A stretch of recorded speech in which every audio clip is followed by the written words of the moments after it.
Welcome, everyone. This is Virginia Parsons, your Hangout mentor and the host of the Inspirational Businesswoman Show. And I want to thank you for joining us today. I know that your time is valuable and important, so I'm honored that you've chosen to take some of your precious time and spend it with us here today on the Inspirational Businesswoman Show, where it is my intention and my passion to provide you, the viewer, with a gold mine of entrepreneurial tips, strategies, and advice to help you grow your business from incredible, inspirational businesswomen in the know. So thank you for being here with us today. I'd love it if you would just write in the comments section below where you're hanging out from. And also, since it's my real desire to create a collaboration of inspired businesswomen, it would be terrific if you'd also just share something about your business and your passions and your inspirations so that all of us can get to know each other and share with one another and support and uplift and inspire each other. So go ahead and talk about what your business is all about and what inspires you. We really appreciate that. Now, today's show is brought to you by hangout-marketing.com, where you can receive a free Hangout marketing assessment. Now, this assessment will only take you a couple minutes, and what it does is measure your skill set and your knowledge in using Hangouts on Air to help you reach new heights of visibility, social influence, and success. So to take advantage of that assessment, all you have to do is pick up your phone and text the word success, SUCCESS, to 307-269-2040. And when you type in the word success to that number in your text, you're going to quickly be connected to that assessment. And again, that assessment will only take you a couple minutes, and I would love to hear from you. It gives you an opportunity actually to receive a free strategy session with me. And what we'll do is talk about the top ways that you can use Hangouts on Air to grow, brand, and market your business. So go ahead and take advantage of that, won't you? All right, today's show, I'm excited to bring someone very dear to me who I got to know as a result of learning about Hangouts on Air. So you all know that's one of my passions, but another one of my passions is all the wonderful people I've had a chance to get to know and feel like they're friends already, even though I've never met them in real life. But I have met them on Hangouts. And as a result, it feels like a real connection and a real true friendship. That's the beauty of using Hangouts on Air. So today, I'm really pleased and excited to have someone very dear to me who I've gotten to know over the past year. She did some of the same training I did in Hangouts, and she's doing amazing things with it, along with her husband, Artemis. And that is none other than Krystalle Keszainn. Krystalle is a conscious life coach. She's also the co-creator of Blending for Beauty and Juicing for Fat Loss. And boy, have they done together some wonderful Hangouts on Air teaching all about health using the top nutrition available today. So I'm going to give you a little bit of her background before we start on today's program, because I think backgrounds are inspirational in and of themselves.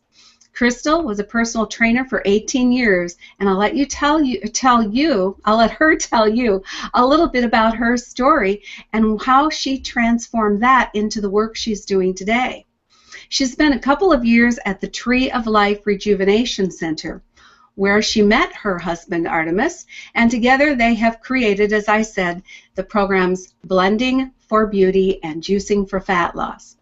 She has also been trained and been working in sacred body language and mastery systems for the last 5 years. And so she's put this all together in an amazing approach to helping you be the healthiest and most balanced that you can be. So she has so much to share with us. I'm really looking forward to today's topic, which is guilt-free prioritizing for success, both in business and in life.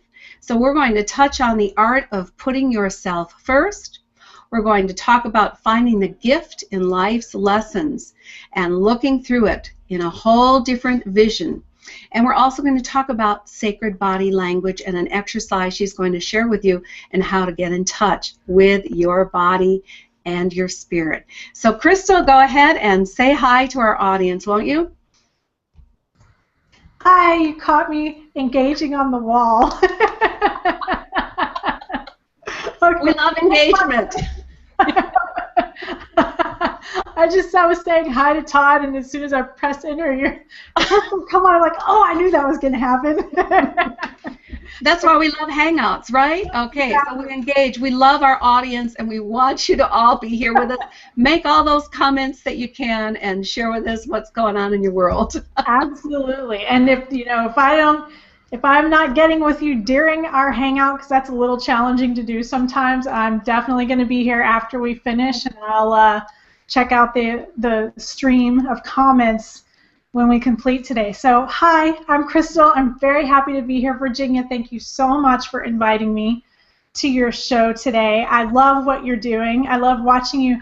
You know, we started our Hangout training at the same time, so I love seeing how everybody's taking it to, you know, their own journey and path with Hangouts, and you're doing a great job. And you are one of the people who I agree. I haven't met in person in real life yet, but I do feel, you know, a kinship with you. So that's a beautiful thing. That is the beauty of Hangouts, and so that's why I love this medium and want to continue to share it and promote it to other people. And Crystal's right, by the way, before we get started, and hang around for the after show, because I'm going to put a link in the comment section at the end of the show, and you'll be able to join us inside the Hangout and ask Crystal any questions that you might have, as well as put your questions in the comment section below. We'll get to them one way or another, and if we don't get to them on the recorded session, we will get them and write an answer in the comment area. So use that comment area. Okay, Crystal, let's talk a little bit about your background, because I think it's fascinating. And as I said to you, I think people are interested in how we all, as business owners, evolve. And it's not always a straight path, is it? No. No. I wonder if it ever is a straight path. I mean, well, yeah, certainly if you asked me 20 years ago, you'll be doing what you're doing now in 20 years, I'd be like, I mean, maybe I can see some resemblance of it, but no. That sounds really woo-woo to me.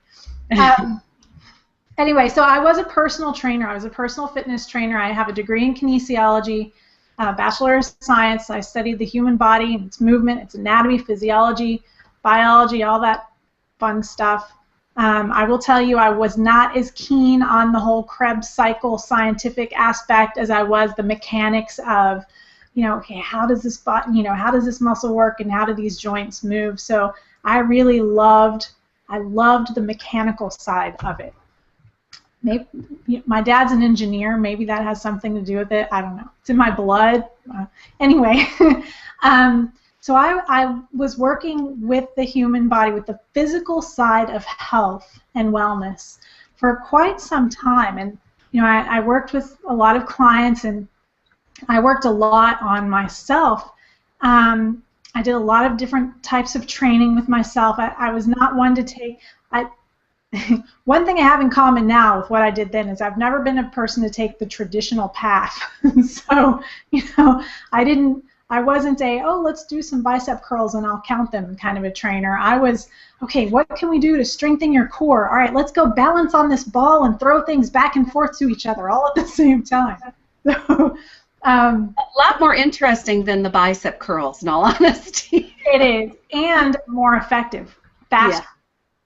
So, but that's when I started studying a lot of that core strengthening, is when I developed more of an interest in and in a real appreciation for, wow, there's more to this than just my physical body. There's more acting here. I was in the fitness industry for 18 years, and what I noticed is I ended up being kind of at the mercy of my clients' schedule, because I was always, working with them at the time they could get into the gym, or the time I could get to their homes for the people I was working with in their homes. And so I did a lot of traveling, driving around, and I really stressed myself out. I mean, between my own workouts and their workouts, and then, you know, why are some people getting results and some people aren't? And on top of that, why am I teaching people how to be healthy and fit when secretly inside I might look fit on the outside, but inside my energy levels are plummeting. I was experiencing irritable bowel syndrome. I had hives happening on my torso, just huge. It wasn't pretty. And if you looked at my lifestyle, if you looked at my diet, I was doing everything right. I mean, I even went to Canyon Ranch and saw some of the, you know, best nutritionists in the industry, and they just looked at me and said, I don't know, it looks like you're doing everything right. You know? Turns out something had to be out of balance. Well, yeah, it turns out that was exactly the problem. I was so obsessed with doing everything right that I was stressing myself out. I was compulsively doing things right rather than you know, eating healthy foods because I loved and enjoyed them, and working out because I just had fun doing it. I mean, I did have some fun. Like, kickboxing was one of my favorite things. So I did have a lot of fun working out. If you really look into the underlying energy of what I was doing, it was very compulsive. And it was very, you know, I have to do it this way, and there's, you know, one way to do things right and everything else is wrong. And, you know, it turns out that's just not how life works. I mean, and now I'm a huge proponent of there's not one right thing. There's what is right for me right now. You know, what works best for me right now. And, you know, fortunately, I've been able to find that over and over again, and it evolves. It always evolves. So, you know, there was a time in my life where I was 100% raw food vegan. You know, we call them raw raw people. The raw people? Okay. Yeah. And you know what? That worked for me. It was very healing for me the 2 years I did it. Very healing. And I wasn't compulsive about it. It was just what fit at the time. And then, you know, then after a period of time, I naturally shifted into eating, you know, some cooked quinoa and some, you know, the things that I ate were still very healthy and nutritious, but they fed me in a different way. And so now I incorporate different kinds of foods as my body calls for them. So I'm now very careful about finding the one thing. Well, and there isn't one perfect thing for any individual. There's multiple things that are good and healthy and balanced, and it sounds to me like this works right into the theme of our show, which is prioritizing and determining what's best for you at any given moment, and what might have been perfectly the best thing for you 5 years ago may not be the same. And I have a feeling, Krystalle, because I just want to let the audience know if they didn't know, that you are pregnant now. How many months? 8 months, 32 weeks. So look at her vibrant health. But there's going to be some more prioritizing taking place, isn't there, over the next few months? Yes, for sure, for sure. Even now, before our new family member arrives, there's new prioritizing happening. It's all, you know, our lives are already speeding up, and then, you know, people keep saying you just wait until they arrive. It's a whole nother level, which I believe. So it's a ride. Yeah, well, congratulations. You look wonderful. 8 months pregnant, you wouldn't know. You just look absolutely radiant. So you're doing things perfectly right now, no doubt about it. But we don't have to worry about being perfect, right? Exactly. Well, let me pause for a moment and just acknowledge a few people who are joining us here today. I want to say welcome, Robin Holland. We've got Ron Harvey. It's going through so fast right now. Todd Smith, Elaine Nieberding, Tanya Heathco, Mawa Yamanda, of course, and Kristen Hancock. So I want to thank all of you for being here today. Continue to share your comments, and we will pay attention to those as we're going forward. So, Krystalle, let's talk about this prioritizing and the art of putting yourself first, because I think even more so for women than men, although it may be my bias, but I do think women are natural nurturers and feel a responsibility to take care of everyone else before they take care of themselves. And when they step up and say, no, I'm taking care of me, or this is not for me right now, and they say the word no, it's often accompanied by that old guilt, which is just not healthy in and of itself. Guilt is not a good energy to be carrying around. So I'd love if you'd share with people what you've learned about prioritizing and putting yourself first. Well, 2 words. It's essential. Okay, I'll expand. I think that's important. That's it for today. Okay. It's done. Take that tip home with you to the bank. Right. You know, we have 2 online information products. I was running a raw food company. We just sold most of that company, but you know, plus we have a coaching profession business on top of that, and you know, life gets busy. So, you know, it's very easy to get pulled in a bunch of directions and feel responsible for everything. I mean, literally, they are my companies, right? I mean, I do have a responsibility, you know, a level of responsibility, especially in, you know, my companies, my family.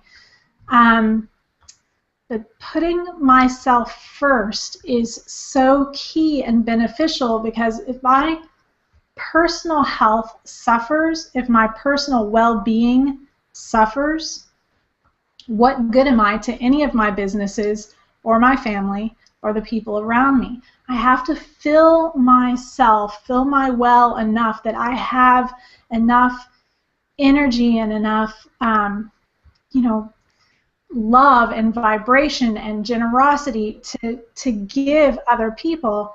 Otherwise, and everybody's tendency is a little different, but my personal tendency is to get short and abrupt with people. Not because I don't like them, just because I have so many things going on, you know, in the background of my mind, and I'm, you know, like trying to mentally prioritize what to do when, and I haven't taken care of myself. So when I stop and make sure that I'm, you know, either scheduling in time to take care of myself. I do have, you know, morning routines that I notice when I do my morning routine, the rest of my day just goes so much more smoothly. You know, and there's a little catch with, you know, putting yourself first, right? A lot of people go, well, isn't, you know, that's putting myself first, that's selfish. Well, it can be. It can be selfish if putting myself first means, oh no, I'm not going to do that thing that I really, you know will be very valuable and beneficial for me right now, because I have this other stuff to do that other people think are more important. Well, that could be the idea of a should versus a want. Or and should, the guilt can certainly come into play. Yeah, and even another way to say that is, you know, is this a should, like I should do this? And usually should is something that happens in other people's eyes, or I'm concerned about what other people will think about me if I do or don't do this thing. So is it a should, or is it a true heart's calling? This is me, this is who I am, this is coming from the core of my being, you know, this thing. And it could be, like for me, in the mornings, I have a physical movement routine I enjoy doing. And so, you know, when I get up in the morning and I invest time doing that, I literally feel good. I feel good, and I don't feel good because, oh, good, I did it right, because I fulfilled my exercise routine requirements. No. I feel good because at the end of that movement, you know, it feeds my soul. And you know, sometimes it could be taking a bath, but the big key thing to know is whether it's being selfish or selfless is Am I doing this to run away from something, or am I really doing this to nourish and feed myself? If I'm nourishing and feeding myself, then we're good. I'm on track. If I'm running away from something or procrastinating or something, then, okay, let's reevaluate. Well, and I think you can notice it through your own body if you are paying attention. Because if it's something that you're saying nourishes my soul, you're going to feel uplifted energy. It's not going to drain you. But if it's something that you're doing because you feel you must do it for someone else or because it's a should in your life, that's going to feel draining, would be my way of interpreting it from a body language standpoint. Yes. Yeah. Well said. Yeah. So that's where you can separate selfish from being selfless. And being selfless is what we need more of. Exactly. Yes. Feed ourselves and nurture and love ourselves so that we have more to give to our world. So all of you business people out there, remember that it needs to nurture your soul and make sure that it does, because that'll just give you more energy. So these are great tips from Krystalle, and I appreciate that. Let's talk a little bit about the art of finding the gift in life's lessons, the benefits of having a positive outlook on things rather than you talked about looking at it through rose-colored glasses, which is maybe not the best way to do it. Yes, very true. So I think I can do this one best with illustrating with a story, a real-life experience. And I've already shared this story with you, Virginia, so I'll just share it out loud with everyone else. A good story needs to be repeated. Okay, good. So recently, so Artemis and I are, just to give everybody a background, we're having our baby at home with a midwife. So on a recent visit to see our midwife, she said, everything looks and feels pretty good, but there's just this one area that I just have a little concern about, and I know you guys are not very interested in doing an ultrasound, but I think it's a good idea right now. Just if there's anything going on, I think it's wise for us to know about it. So Artemis and I talked about it and said, yes, of course, that is a good reason to go have an ultrasound. So we went, and we're doing the ultrasound. Now, I could have just put my foot down, so everything's going to be fine, and just kind of glanced over the fact that I had some fear up about going to have an ultrasound done. Now, the cool thing is, once I looked into that, I just felt my voice crack. That was hilarious. The cool thing is, once I looked into that, once I dived deep into what I was really feeling, I discovered I wasn't scared that there was something wrong with me. In fact, I was confident that if there's a fibroid or if there was something going on, I have the tools to address that. I actually felt clear and confident about that part. So what's this fear about? Oh, this is where being specific with what's happening and what I'm feeling is so beneficial. So what I discover is my fear is about going into the medical system and having a procedure done. Granted, it's an ultrasound. It's not even in the we're not in a hospital, right? We're in this like doctor's office. It's not that big of a deal, but to my emotional body, it was huge. And so I'm grateful I did all of this sort of soul searching before we had the appointment, because I recognized, okay, I have fear about going, I have judgment towards the medical model, and I think it's time to shift this. That there's absolutely nothing wrong with the medical model. Doctors are doing the best they can with the tools they have, and there are times when they're very beneficial and appropriate. And this is a time where an ultrasound is going to be very beneficial and appropriate. So I was able to, with my tools, conscious language, sacred body language translations, the help of my husband, we talked and worked through all this. Well, when we went to have our appointment, the doctor's office we went to was amazing. The worst thing that happened when I was there was the the beautiful receptionist at the front desk said, "Oh, thank you so much for filling out all your paperwork online. No one has ever done that before. Unfortunately, you filled out the wrong set, and I have to give you this other set because, you know what, because I was paying on my own instead of doing an insurance payment." So that gives you an idea, like that's the worst that happened. It really wasn't that bad. We went in for the actual ultrasound. Everything was beautiful. The heartbeat is perfect.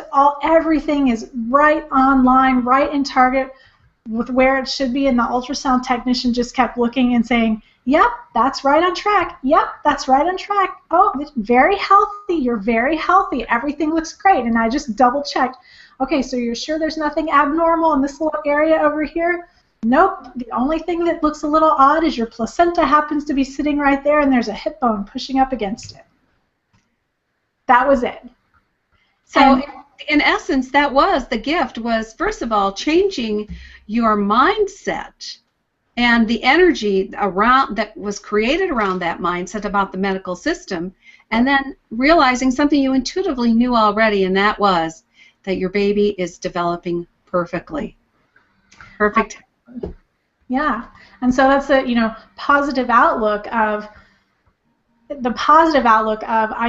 everything is fine, and even if it's not, I'm supported. I know what to do, right? And the rose-colored glasses would have been, I'm going to go and everything's going to be fine, and I wouldn't have even looked at the, feeling fear, or I wouldn't have acknowledged that at all. And there have been times in my life where I've done that. I've tried to force myself to, the rose-colored glasses approach, and it doesn't work because I ignore what's really there. So as long as I'm willing to actually feel and touch and understand, what's happening in my emotional and my feeling world, then we're good to go. I can keep a positive outlook.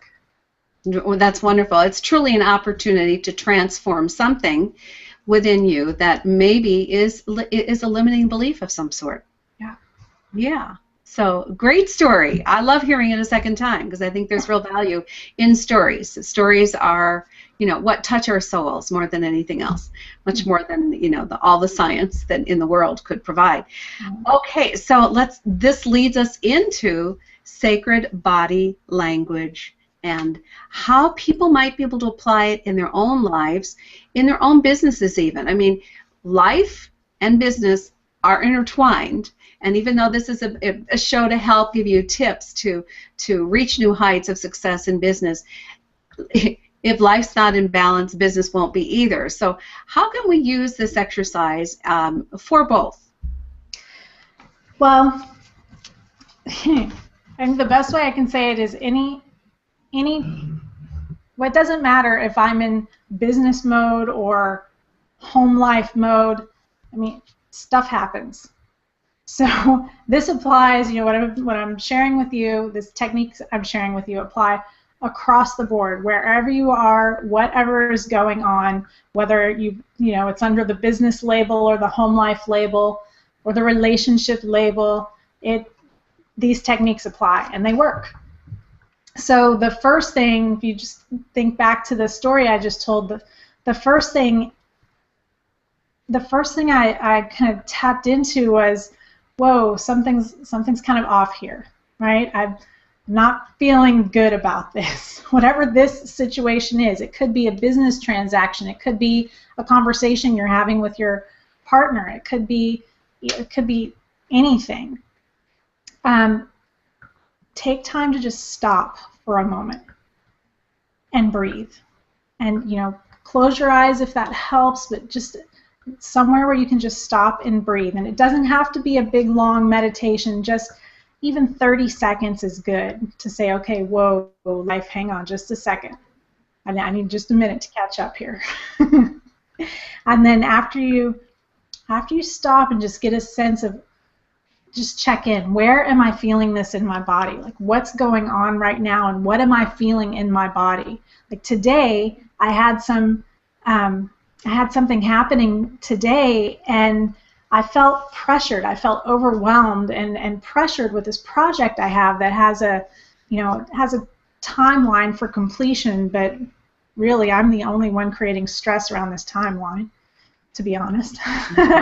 And so I'm like, okay, where am I feeling this in my body? And the answer at the time was I wasn't. I was so out of my body worrying about, this completion date and can I get this project done, and so-and-so gave this project to me, and then whatever. I had 10,000 stories around it. Well, maybe 10, but still felt like a lot. So I had to get in my body enough to really feel what's happening, because for whatever reason, I'm usually really good at this, right? But for whatever reason this morning, I was so removed from my own body, I couldn't even tell you what I felt in it. So I'm like, okay, stop, slow down, where do you feel it? And I felt tension in my stomach, I felt a little tension in my lower back. I'm like, okay, now with sacred body language translations, I know what this means. Okay, if it's tension in my stomach, I've got something going on with grief or sadness, and there's something about support here, and oh, well, I'm not feeling supported in this project because this person just asked me to do it, and I wasn't really expecting it, so I haven't been feeling supported in it. The more specific you can be with what's going on and how you're physically feeling, where you physically feel it in your body, the better, because that gives you clues. It gives you clues, and you can use tools like some of my favorite tools, conscious language, and that helps me understand if I have word patterns coming up, if I have, I can't get this done in time. Ooh, what's that telling me? I can't. There's something I need to transform there, because I know I can.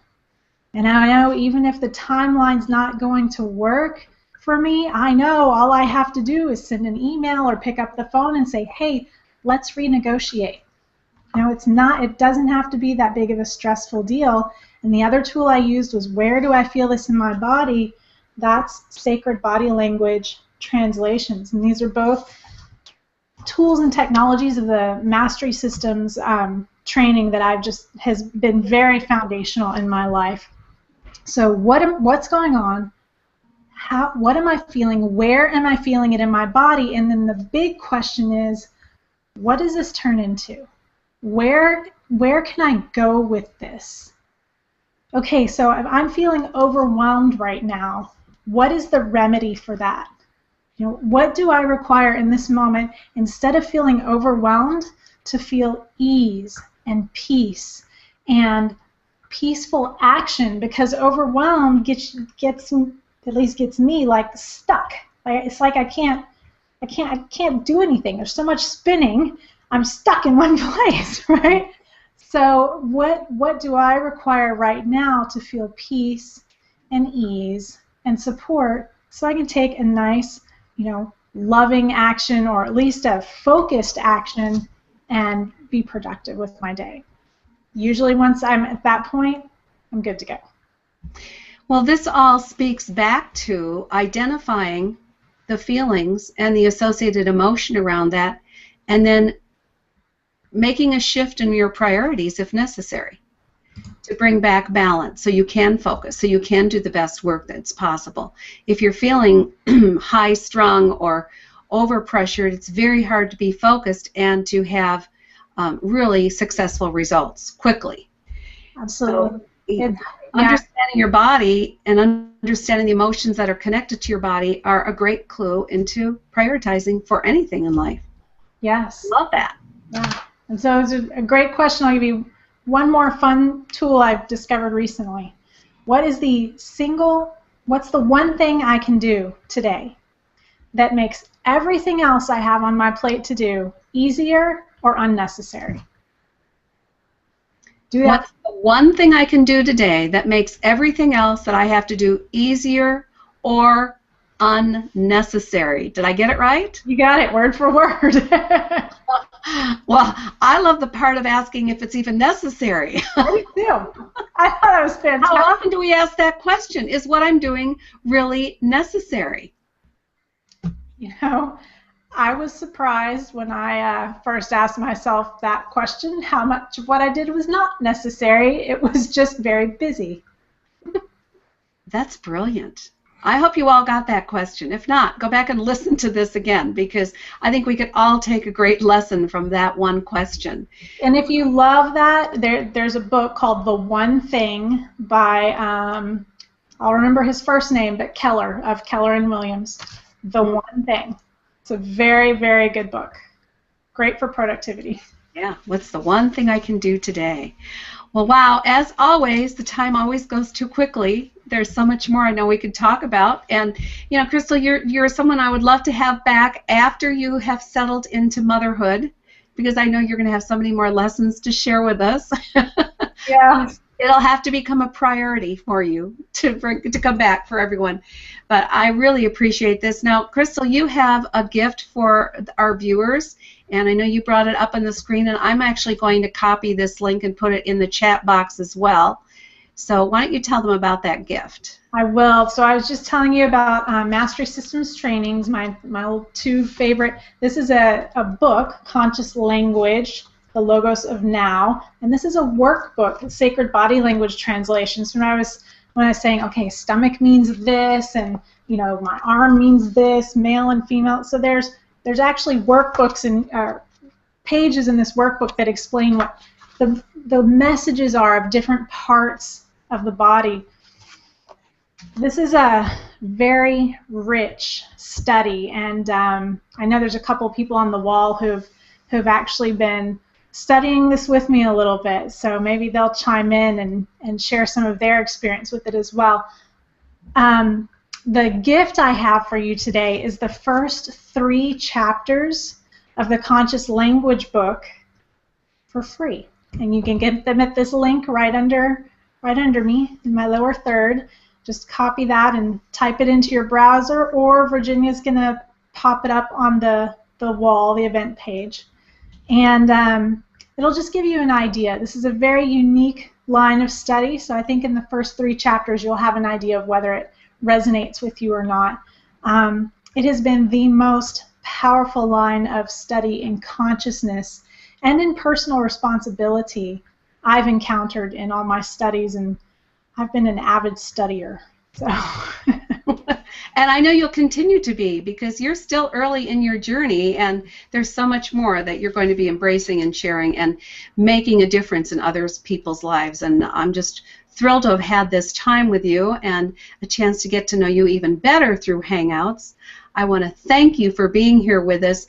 Now we're going to have an after show, so in a moment I'm going to post the link to the after show. Please come in and join us. We have just some wonderful comments on the comment section itself, which we'll be acknowledging, but again, it's just a matter of time. So I want to thank you for all of your comments as well.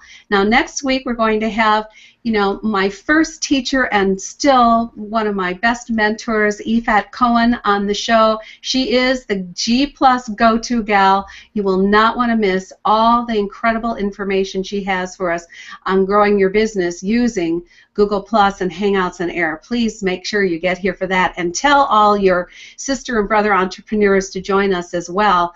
Even those that aren't on Google Plus yet, they need to know about this technology. Once again, Crystal, I want to thank you for being here with us, and we're going to sign off in the broadcast now and ask any of you who would like to join us in the after show. So, Crystal, again, thank you. Say goodbye to our audience, okay? Bye-bye.